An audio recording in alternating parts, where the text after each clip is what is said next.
Let's talk about holding your bow sideways. In some films and video games, we occasionally see characters holding their bow and drawing like this, or even like that. And you can see why, because this is very visually useful. A shot drawn low and sideways leaves the face of the character free for emoting, expressing, etc. If you've paid a lot of money for an actor, you don't want to have your character poster obscuring half of their face. It also creates a nice visual distinction between standard shooting and stealth shooting in video games. But does it work? The short answer is yes. But it has some caveats. The first one is that this is noticeably harder to aim. When you're drawing down here, you no longer have the arrow anywhere near your face, so sighting along it becomes incredibly difficult, and you have to rely on purely instinctive aiming. It's not impossible though, and you can learn to be reasonably accurate with this style. The second problem is that it's harder to draw. Normal archery involves engaging your entire back in the shot. You use muscles all the way down and on both sides. But for this sort of shooting, you're relying almost entirely on one arm to draw it back.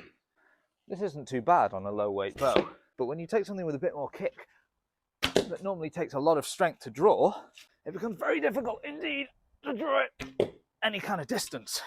And even for a draw that you can handle, that string is going to hit your arm around here, sacrificing a good few inches of draw and power.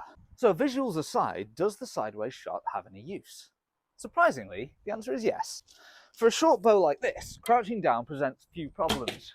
But if you're using something a bit longer, you might need to get creative. Because otherwise, I'm going to hit the end of my bow on the ground. And it could also be useful if you find yourself trying to shoot over the top of something, or with other obstructions around. For less realistic scenarios, it's also not a terrible way of lining up multiple arrows for the same shot. Although, as discussed previously, you can do that vertically anyway. It's worth noting that most of these same problems are also solved by a shot from horse archery called the jamaki, which I'm definitely pronouncing wrong. It lets you shoot while crouching. You can do it from cover. It's not much harder to aim. It looks incredibly fancy, and it gets you a lot closer to a full draw. So I guess if you find yourself in that situation, you just got to choose the shot that you prefer.